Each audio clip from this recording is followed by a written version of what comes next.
Blog Talk Radio.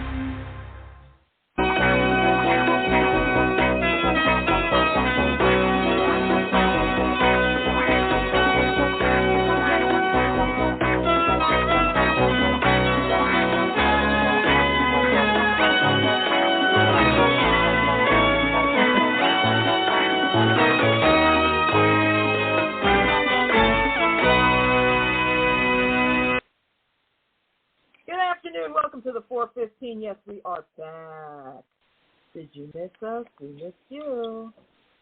415 is brought to you by Wild Hunt, Desperate House Witches, House of Black Cat Magic. Please visit all of these wonderful places online at their respective websites. 415 expresses the opinions of your two hosts, Raina Starr, that would be me, and Starr Bustamonte. Say hello, Starr. Hello, Starr. All right, so it's been quite a month. We got a lot to catch up on, sort of, kind of. It's been a bit wacky. Just as an FYI, you may hear some swear words. You may hear some opinions again. Those are the opinions of myself and my co-host, and not a reflection on anyone who supports the 415. Okay, so before we get started, I'm going to put this out there. Here is your reminder. I will be reminding you again to please support the Wild Hunt at www.wildhunt.org. It's the pagan paper of record. They need our support. They need our help. It is fundraising time, and I'm expecting all you wonderful listeners to get on board and help us out over at the Wild Hunt. And subscribe. It is not expensive. I've been subscribing for years now. I'm telling you, it's money you will not miss. It's very inexpensive and so totally worth it. Do you know that I have been getting hit up by the mainstream media papers, and they want like $200 in some cases for a yearly subscription? I'm like, are you coming to my house to read it to me? What's the situation here? Anyway, you can have the Wild Hunt delivered to your inbox daily basis. So inexpensive, such a service, such a luxury, and it's actual news by actual journalists. We need to give it all our support. So please, wildhunt.org. Okay, so where am I? What year is it? It's an election year, isn't it? I'm scared. Yes, it's 2024. 2024. We're in January. It is an election year. Yeah. And I don't think things have ever been nuttier than what they are looking like right now, because every day is just new madness and mayhem like I have never seen before. Yeah.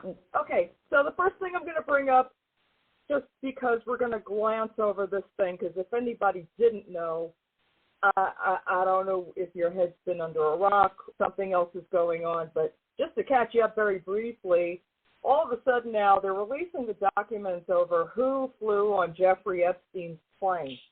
Okay, Bill Clinton and Donald Trump. Did we not already know this? I could swear we did. The pictures have been out for decades. This is not news. I don't know why we're making hay about that. But okay, because Clinton ain't running, so it's got to be a Trump situation. But we already knew that. We already know what kind of disgusting human he is. So I don't know if that convinces anybody.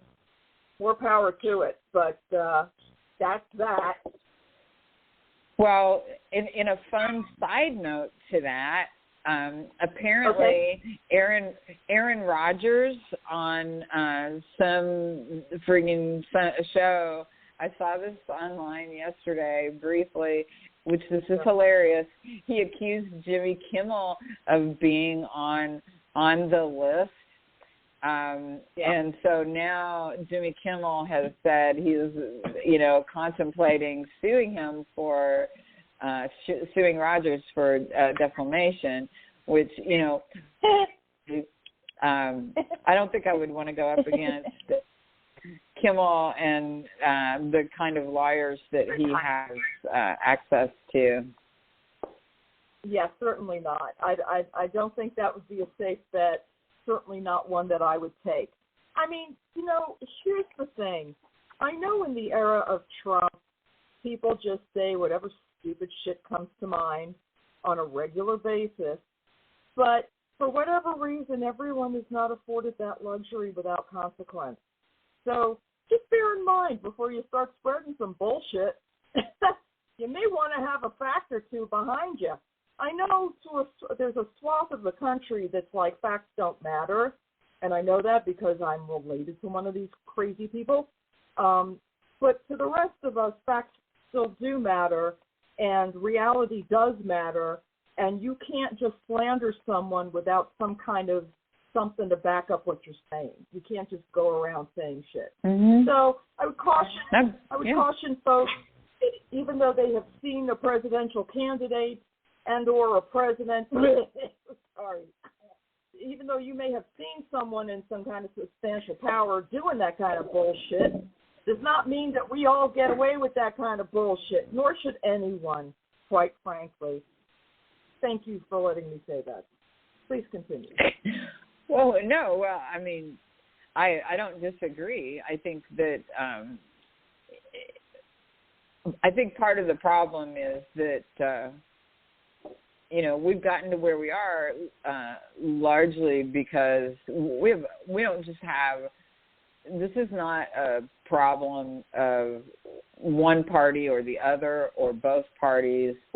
We have a media problem too. I mean, if you look at how, especially political pundits, the way that they address issues and how all of this plays in the mainstream is extremely biased, and it's not a liberal bias. Until we fix that, this is not going to get. I mean, it's not like one of these things has to be fixed. It's all of them have to be fixed. And can I just say something about polls? This has really been driving me crazy. Okay. So Remember when Nate Silver was the darling of, now he's like, everybody's still relying on his 528, or whatever, isn't it 528? That's right, 528, that's correct. Mm-hmm. Polls, I mean, they're not the end-all, be-all, and how many times have we seen where these polls, show one thing and the reality ends up being something way, way different. How polls are sourced, what data they're looking at. I mean, all of this matters as in whether or not a poll is actually useful or has any useful data at all. Who they're asking, what's their sourcing. All of this matters. And so unless there's a lot of transparency, and even then they can still get it wrong because as well as I do that it's not just the responses that you get, but it's also the questions that you ask and how they're asked, how they're cast. Yeah. And, 2016 taught us a really huge lesson about assumptions, about fake polling, about fake news, about all this data that gets dumped into us and is passed off to us as fact, but it's not necessarily factual.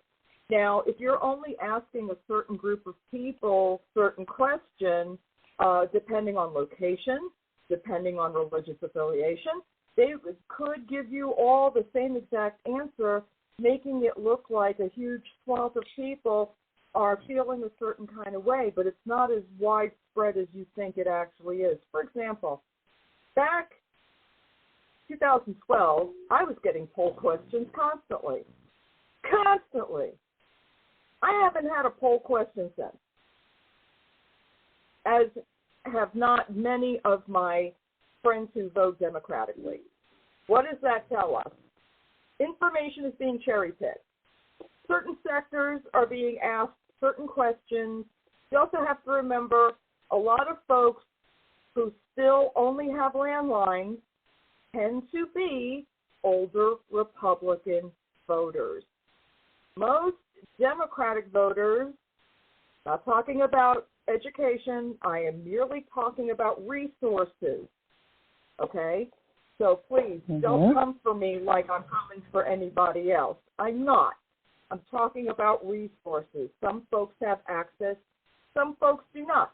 I lived a period of my life with zero resources.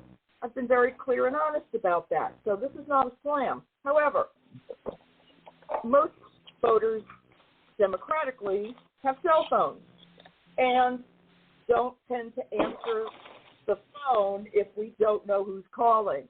We're very selective because we're all busy trying to pay these goddamn bills. Y'all know what I'm saying. So it's not the same thing to question someone who has just finished dinner in a Republican household who maybe doesn't have the same resources that some of us do, and they're answering these poll questions, and they are leaning a certain way, and they are doing certain things, and their church has led them to believe and vote on a certain series of subjects.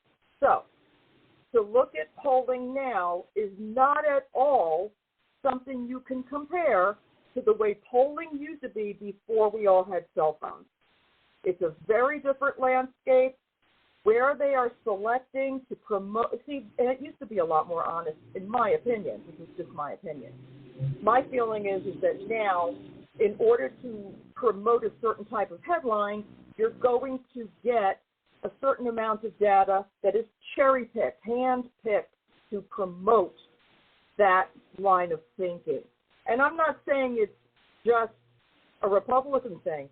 I will tell you, a lot of the time now, I'm very careful, even though it supports my quote-unquote side, I'm also very cautious about certain networks that are very popular amongst our folks.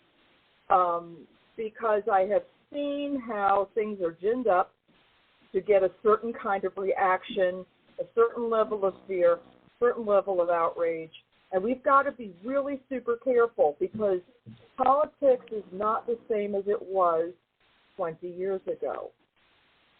Was it great then? No, I'm not saying it was. I'm just saying compound your biggest fears now, because now is worse than ever. And we say that every election season, and the reason we do is it becomes precipitously more questionable as time goes on when you have people screaming that an election was rigged without evidence. You've got to really be careful of what sources you are getting your news from. Definitely listen, but question, verify, find legitimate. This is why I talk to you guys so much about wild hunts. To have legitimate news sources is getting to be more difficult. Am I right or am I wrong? No, you're correct, and even some of the sources that that we've come to rely on, I mean, I've quit reading the New York Times, and I'm probably not going to be reading the Atlantic, but we'll talk about that in a little bit. But even sources like of the big three, like, NBC, ABC, CBS, there are some problematic things going on when we're talking about ownership, who owns these stations, these massive networks, and even the AP, I mean, some of the things that I've seen the AP publish just in the last couple of years where I'm like, really? And they're kind of the gold standard for everybody. And they're, I mean, but something else that and we're going to be talking about this a lot this year. Well, okay, to be fair, I'm going to be talking about this a lot this year. And that's, AI and how much that's being used in the, for news creation. I don't think we talked about this because we haven't had a show since I wrote the last article I did on AI. But Sports fucking Illustrated. There was a huge scandal with Sports Illustrated where they had hired a third-party contractor to provide content, and all of the bios that this, of these writers, and I'm putting that in quotation marks, writers, journalists, they just didn't fucking exist. They were made-up profiles with, AI-generated pictures, and then it was an AI-written story. And we're not talking about just one or two or three instances of this. There were bunches of them. And, I think I'm trying to remember who reported on it. I think it was CNET that first reported on it. But, I mean, just absolutely stunning.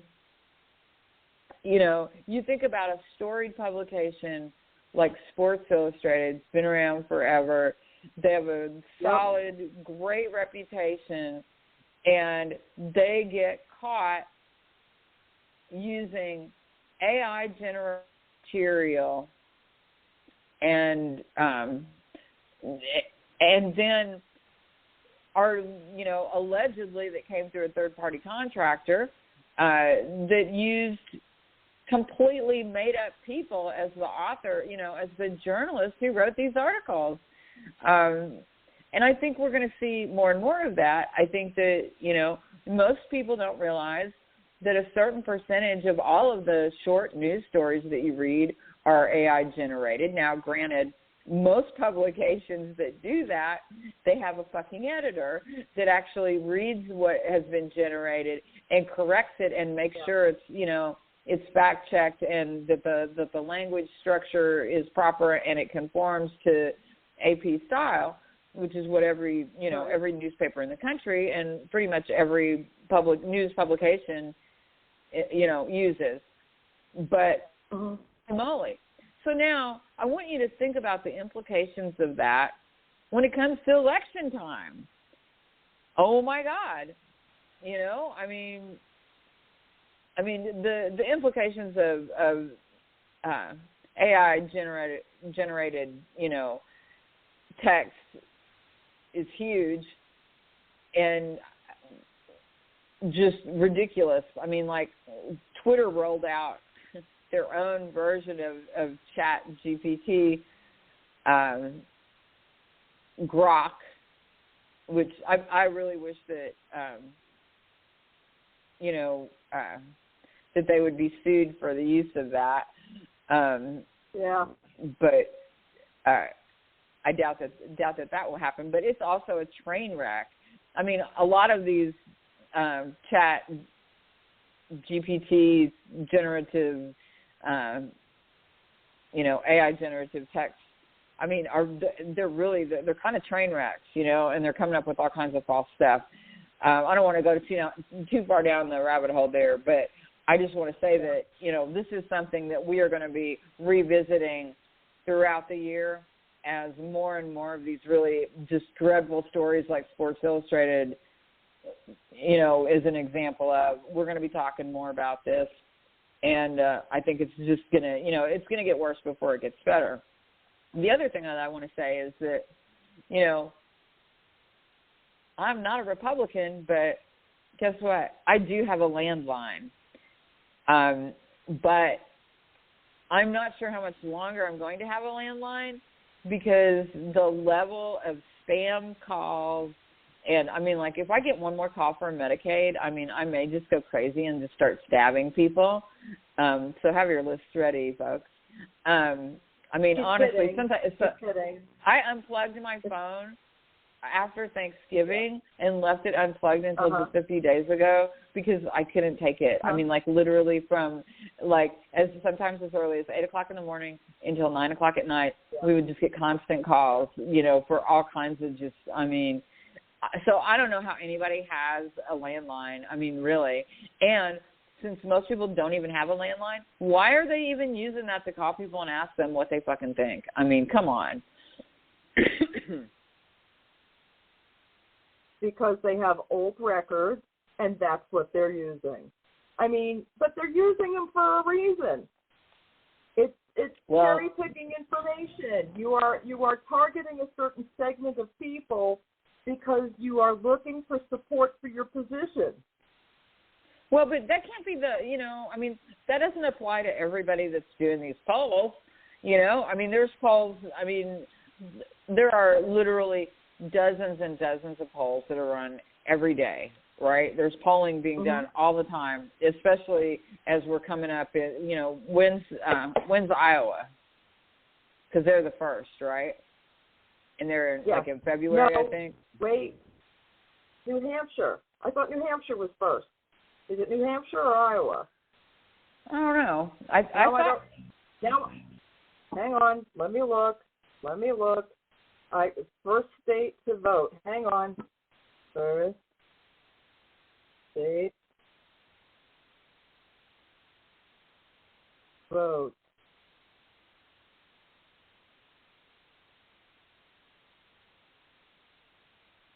Let's see what the answer machine says. Well, come on and tell me. The primary elections are a little different in 2024. Which states will vote first? Okay. Oh, Iowa. On January 15th. Yeah. That's what I thought. That's fucked up. I am sorry. That is just all kinds of fucked up. Why? Why is that? Why do we do this shit to ourselves? Why, as a nation, can we just not get our asses together, take 2 or 3 days, and give everybody the day to vote? I don't understand. Why are we still doing this back-ass bullshit where it's, oh, you go, oh, no, you go. So by the time certain states vote, it doesn't even fucking matter anymore. I think it's ridiculous. Guys. Unbelievable. New Hampshire is the week following, by the way. So and then South Carolina is February 24th, and then Michigan on February 27th. It's a little zany. I mean, that's the Republican caucuses. I mean, I just, here's the thing for me. I have so little, I don't know if my patience is worn down. I don't know if my faith is worn down. Every time somebody says, we're going to impeach Biden, I'm like, oh, what? For what? What do you have that you did not listen, you didn't do this bullshit. Listen, okay, let me start again. Hunter Biden was never working for his father in the White House. Can we just establish that as a fact? That's an actual fact. Unlike, no, it's not a fact. Was he working for the White House? It is a fact that he was not working for the White House, but we cannot establish it as a fact if we're a Republican or we're a Trumpite or a MAGA, whatever you want to call them, that they just don't believe it. It doesn't matter. Facts don't matter to these people, okay? And that's the problem. The facts do not matter, okay? That is, that's it. How do you live in a world where facts don't matter? I cling to facts because they are the only things that matter. When Ivanka and Jared left the White House with a nice big fat check, allegedly, they had already cleared a number of millions of dollars, having clearly worked at the White House visibly. So I don't understand how the rules changed from one party to the other and have people say, oh, that's okay. I don't know what to do with this information. and you know, the whole thing about AI, and I'm sure AI has been around. You know, it would not surprise me if the last, or rather 2016, all the misinformation, all the lies were AI generated. That, you know, just because we're first using this terminology doesn't mean this thing was just invented yesterday. So I believe that there are other countries ahead of us on this shit and ahead of us on using it against our enemies. So I'm saying, America, we're late to this party. We need to start figuring out how to detect lies from real news, because once again, we are going to reach a situation where they're going to say, oh, well, so I'll give you an example. Hillary, why don't you want to vote for Hillary? I just don't like her. Why? I don't know. You know why? I'll tell you why you don't like Hillary. You don't like Hillary because the Republican bullshit machine has been saying the same shit for so long that somewhere in your head it's now true. Because you can repeat a lie, and your brain will just start to recognize it as a thing you've heard before. And recognition sometimes will just automatically believe it is truth. I have had this happen. It has cost me relationships. That's a shame, but it will continue to do so because I am not going to give up reality for people who refuse to do the work and actually find out who's writing these articles, find out if they're actual people, find out who's backing them up, find out who's doing their paychecks. You've got, I mean, yes, is it a crazy amount of information that you've got to now sift through to get to something reality-based? Absolutely. But if you don't want to innocently make a mistake, it takes work. And I know that's exhausting. Believe me. We spend a lot of time exhausted, do we not? So, I mean, but the fact of the matter is that when reality still matters, and God's, I pray that it stays relative and important to anyone who's even listening to this broadcast and well beyond, to please verify.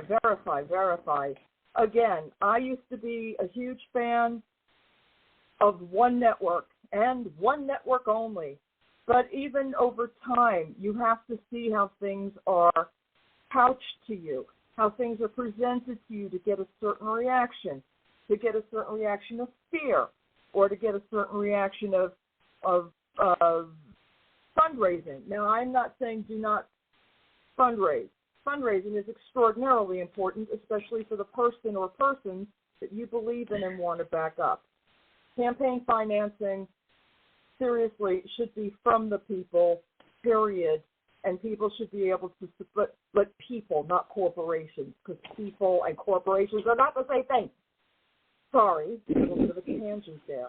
But the fact of the matter is that that's how a lot of these people get to be where they are, because they have huge corporations with huge wallets throwing huge sums of money, and it's not an equal thing. There should be a limit, I feel, of a certain dollar amount for both sides, and it should be the same amount, just smaller, for people to understand, follow, and manage. Because this whole thing where corporations are supporting one name over the other, it just gives them more time on the air, more time for you to see their faces and let them spew whatever bullshit they're trying to spew about the opposing team. It should all be somewhat equal. I really don't like the fact that it's so money-driven. Obviously, you need money to run, but the fact of the matter is that if the money were the same for both sides, you would, I think, could be wrong, but I think more reality-based things would happen, as opposed to the constant echo and noise machine more money just seems to bring. Well, so, I mean, I think that's true to an extent, but then you also have to look at, social media in all of this is a huge factor. True. And if you have legions of trolls, which is basically what we're seeing, that makes a difference there too. I did want to just kind of make a correction because in the states that caucus, so the GOP caucus in Iowa is the 15th. Okay, the Democrats have still not set a caucus date, or hadn't by the time this article was posted, which was July of last year. So, I mean, I can look for more recent, and New Hampshire also had not set a date. I'm suspecting that the states where caucuses are held, that there's already dates for that. But an important thing to note is like Super Tuesday.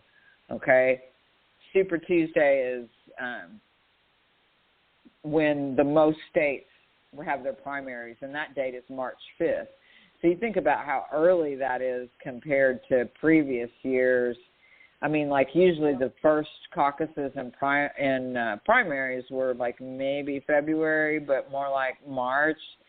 But now Super Tuesday, which this year will include Alabama, Arkansas, California, Colorado, Maine, Massachusetts, Minnesota, North Carolina, Oklahoma, Tennessee, Texas, Utah, Vermont, and Virginia. Now, in most states, you have to pick, one party or the other. Yeah. Now, as an independent, we in North Carolina, we can request the GOP ballot, or we can request the Democrat ballot. So it'll be, the Democratic ballot. So it'll be interesting to see how all of that shakes out. Anyway, I just wanted to make that correction, and I'm going to look to see if I can find some information on when what the update on that is for. Yeah. Well, while you're looking for that, I'm going to talk about one of my favorite things, wildhunt.org. So you go ahead and look at that, and I'm going to talk about Wild Hunt. So again, it is fundraiser season for the Wild Hunt, the pagan paper of record. It is super duper important, especially when we're talking about stuff like the news and things that are pagan relevant, which is, come on, everything. How we vote is going to determine our future in the most serious of ways, and it happens every 4 years and every year. There's always a vote going on. Do not just look at the presidential vote as the only time you should be voting. You should be voting for dog catcher. Whatever it is, you should always vote. But back to the matter at hand being wildhunt.org. Wildhunt.org is not just the pagan paper of record, but it is also one of the few sources of actual journalism. Wild Hunt is not written by bots, okay? It is not written by AI. Wild Hunt is done by real journalists in the field getting real information. It's so important. You heard what we were talking about earlier about Sports Illustrated having this issue now where a whole bunch of false information fell out, and it was AI-driven.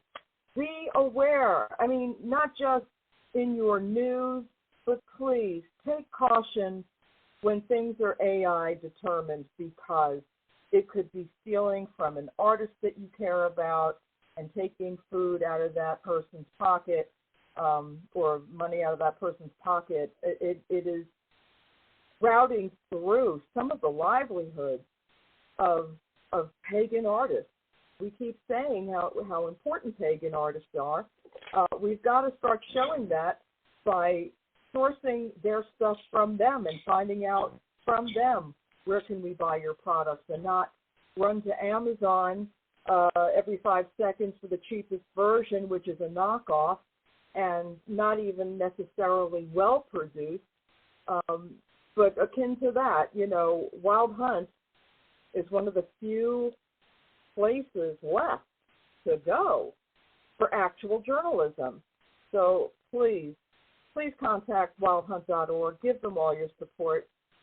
They need your help, and we need to keep them going because we have few enough resources. We cannot afford to lose them, okay? We've lost Witch Fox. We've lost all kinds of things. Over the past 7-8 years, all kinds of resources have gone away, okay? Let's make sure we don't lose any more. Wildhunt.org. Thank you very much for listening.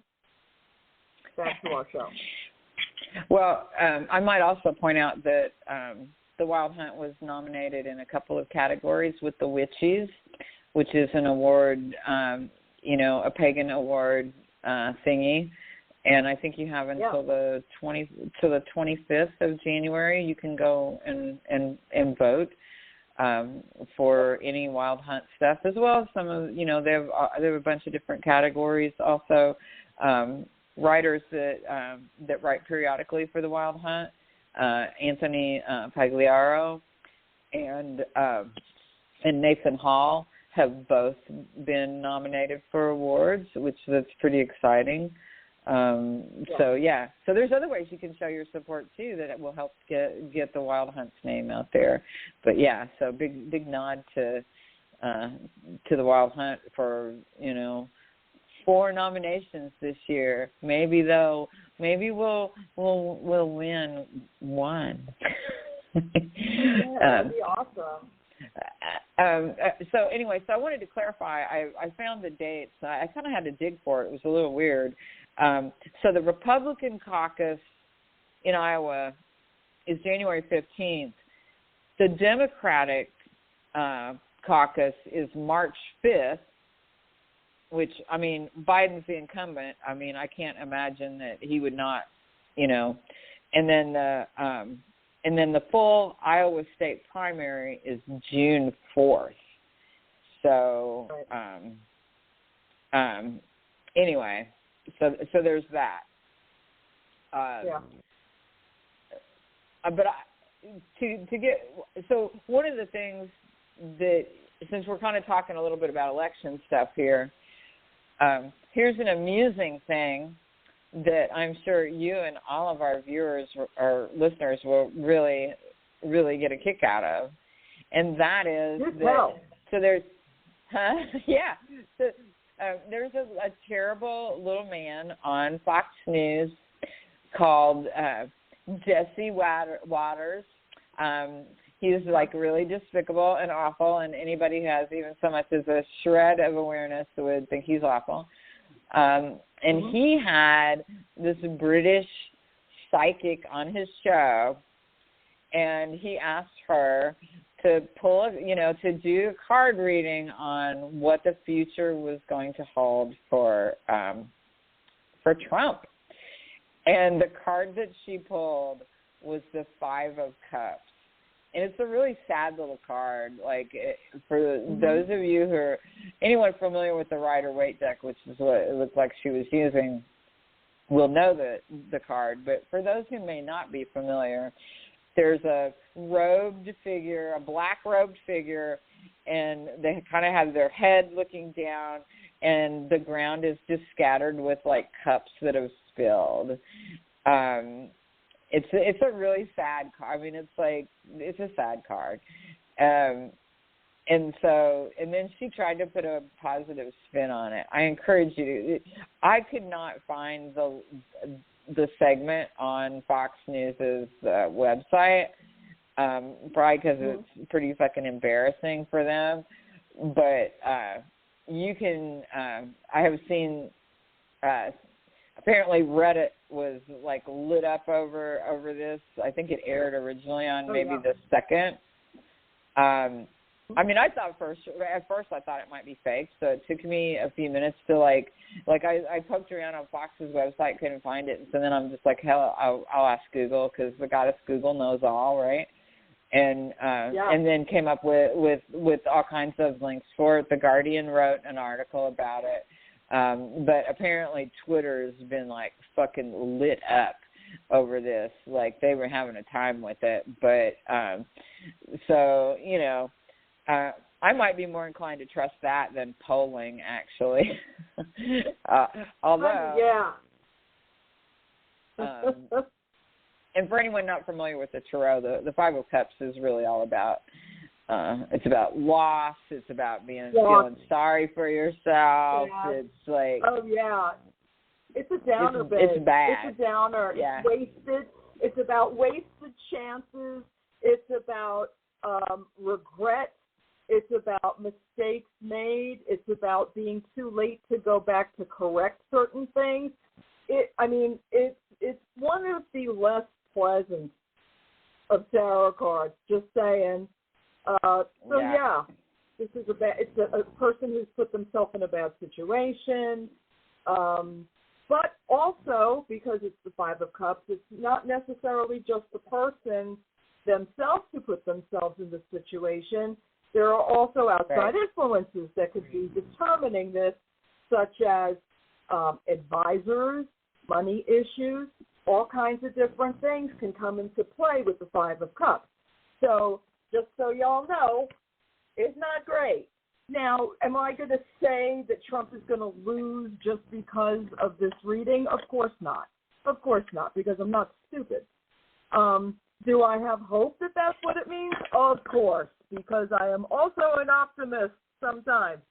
So, yeah, I mean, it's not a great sign. I'm just going to enjoy the fact that it's not a great sign for him. Starr, let's get to the main topic. We've only got like 18 minutes left, so we better get to our big deal of the day. Because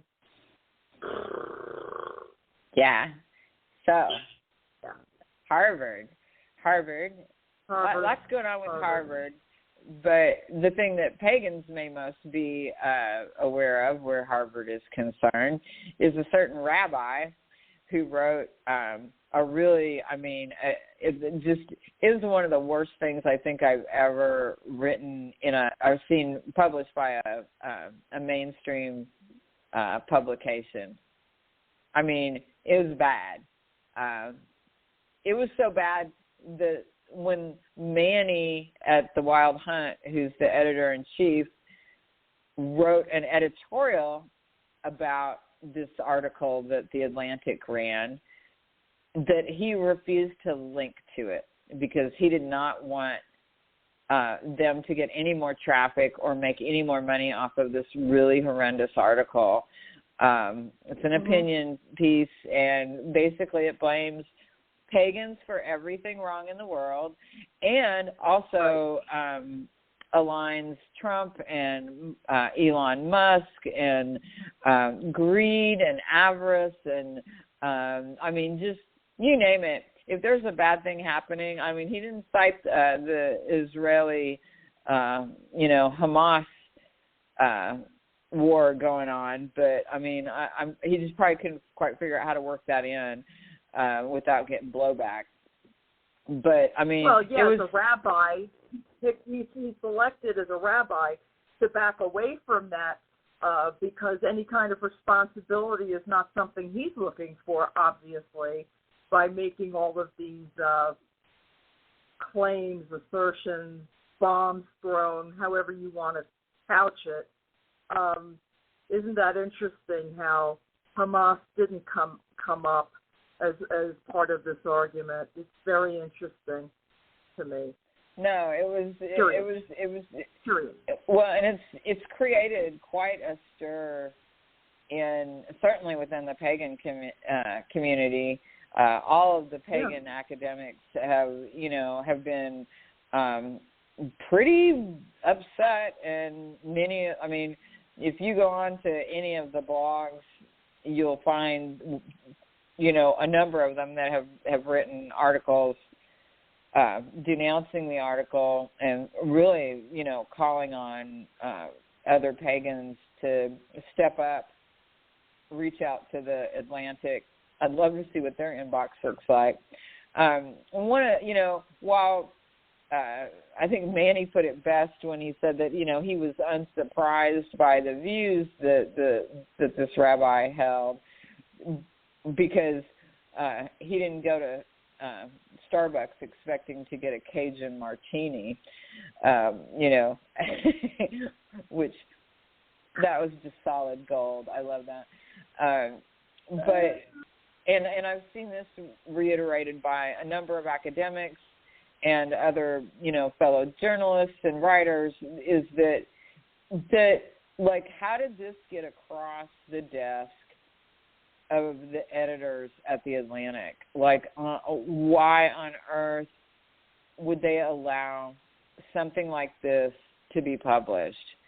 Because at best, it's inflammatory. At worst, it's like right up on the doorstep of hate speech. Yeah. Yeah, it's dangerous. It is dangerous. So, I think that's the bigger question here. And with everything else that's going on with Harvard, with Gay stepping down, resigning, which that's a whole nother kettle of fish. I mean, this is a man that is part of the, temporary scholarship. He's there on a temporary, whatever they call that, at Harvard Divinity School, which is one of the most touted and rootin' tootin' highfalutin institutions when it comes to religious studies.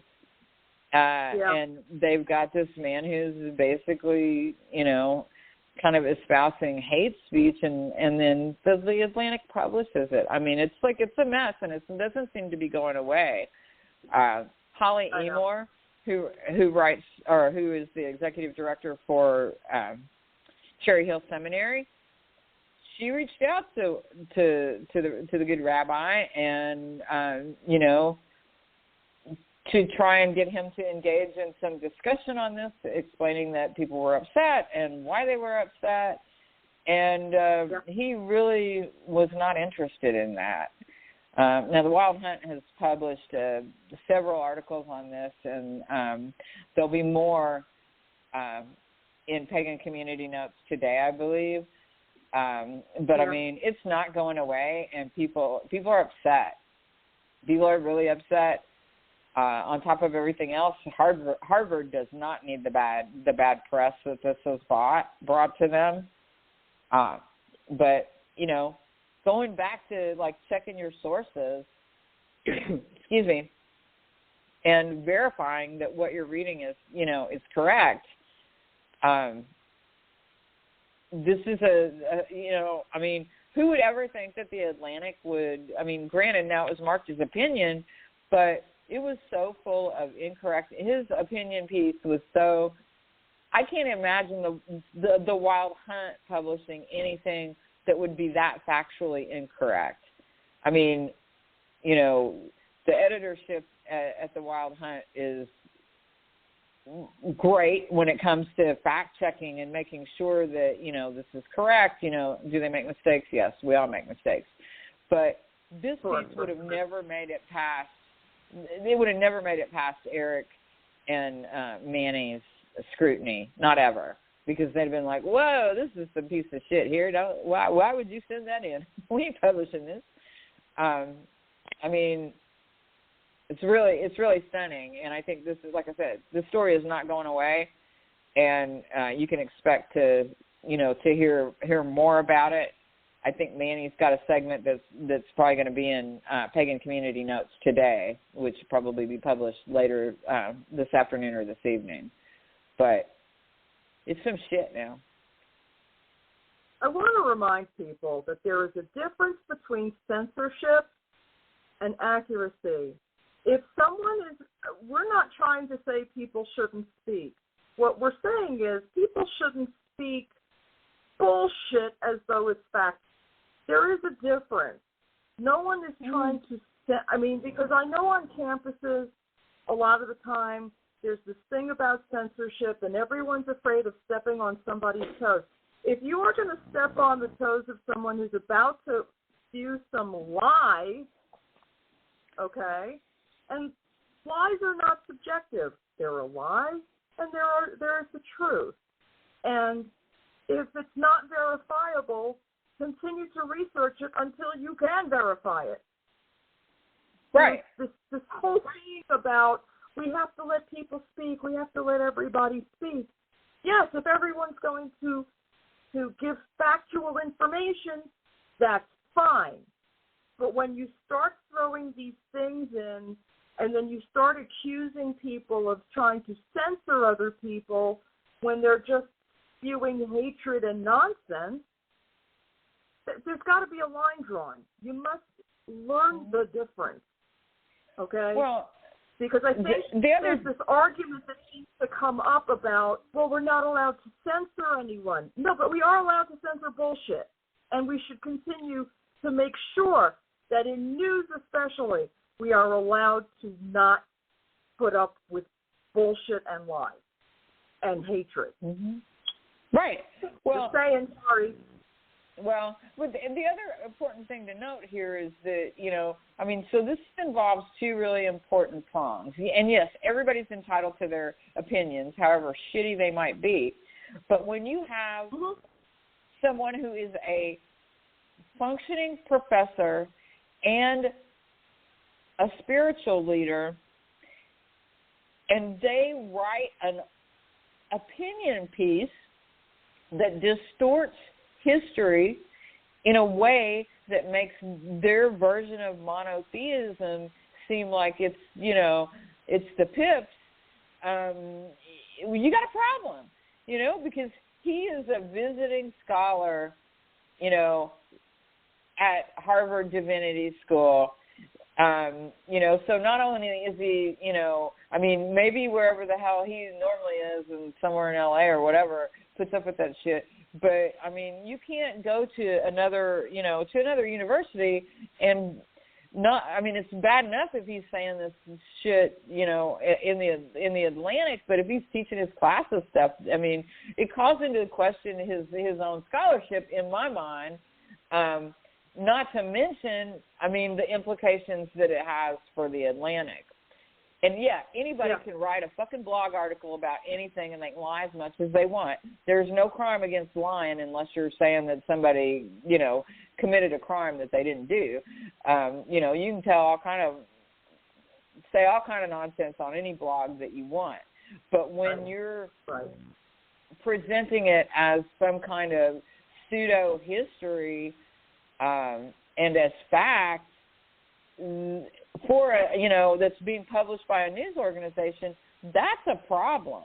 Now granted, the Atlantic is a monthly magazine, but still, people read stuff in their pages and they expect it to be, based in facts and truth, not some fucking religious wet dream about, how if we just get rid of all the pagans, then all of our problems will be solved. All of our society ills, this is all paganism. Well, no, it's not. Because, A, fucking Donald Trump does not identify as a pagan. Elon Musk does not identify as a pagan. None of these fuckers, And when was the last time that you saw, just glutted members of the pagan community with, hoarding their piles of gold and wealth,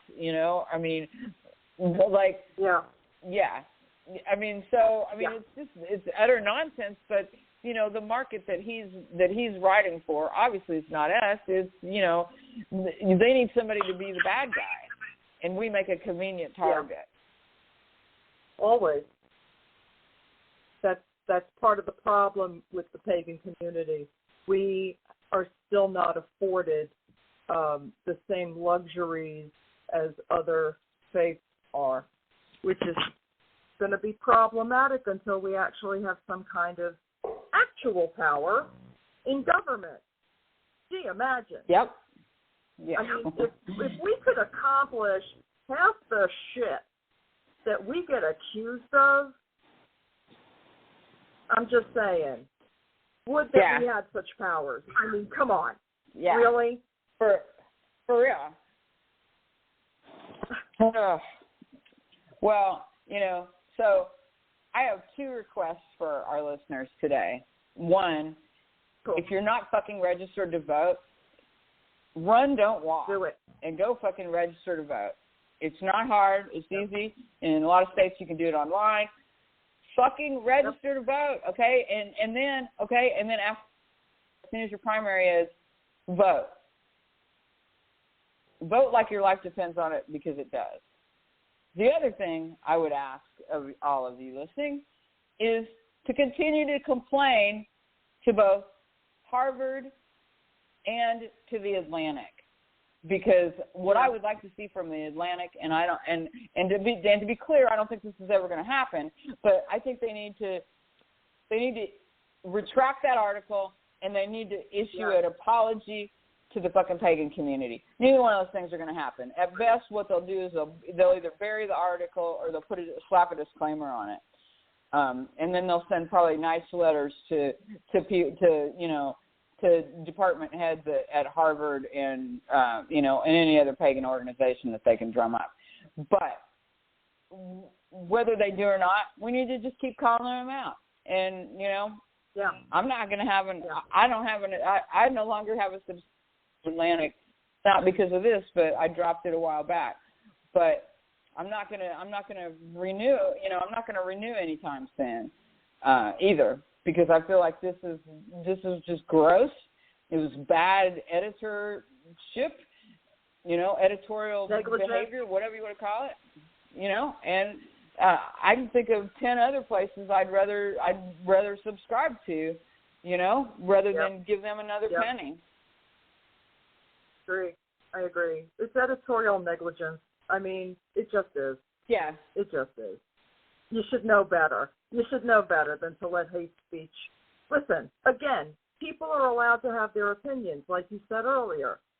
However, you're still not allowed to scream fire in a crowded theater if there's no fire. I mean, there's certain things that you still are not to do.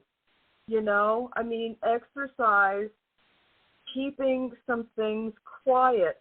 We do not need, as a people, we do not need to express every thought that comes into our head, good, bad, or indifferent, and tell the rest of the world, you've got to put up with everything I'm saying because it's a free country. It is not a country without consequence. And I really wish people would stop this whole, you're canceling me, you're canceling. No, it's consequence. It's not canceling. If you say something I don't like and I don't want to buy from your business, that is my right. For someone to turn around and say, well, you're canceling me. No, I didn't have you to begin with to cancel. I am making a conscious list, always talking about vote with your dollars as much as you can, whenever possible. Now, sometimes it's not possible, like when you go buy gas. The people that own the gas companies are the people that, you can't control every aspect of life unless you're extraordinarily rich, and you can do that. That's wonderful if you can. And I encourage you to do so if you can. However, if you're just Joe Schmuck like me, who's just a working stiff like everybody fucking else, put your money behind your beliefs. And don't worry about who says, oh, you're not supporting me, you're canceling. No, I'm not canceling you. You have other clients, you have other people that want to spend money with you. Go on with your bad self. I make a conscious decision every day about who I'm going to spend my money with, where I'm going to buy my gas, what countries I'm trying to back as much as possible, all these different things. Don't be afraid of this fucking ginned up bullshit you keep hearing about. Don't be woke and don't be this and don't be that. Do you? Do you? Live a good life. Be a happy person as much as you can. Vote with your dollars. Take care of your people. And that's all we can. And vote. Vote, vote, vote, vote, vote, vote. Because that is our last stand. We have to vote. Because if we don't vote, there's a certain person who is just dying to take that ability away from us and has made it very clear that they intend to do that should they become the president again. I'm just going to encourage everybody, pay attention. You know in your gut when you're being fed a line of bullshit. You know it. Our people are not stupid. There are stupid people. We don't have a lot of that in our community. I mean, everybody's got a level of shit, but you know what I'm saying. We're mostly smart people. Let's do the smart thing. Anyway, thank you all for listening. I think it's time we take a breather for the night. Say good night, Starr. Good night, Starr. All right, everybody, please support the Wild Hunt. Talk to you next month. I'll be back tomorrow on Desperate House Witches with Taliesin Govanen. Good night, everybody.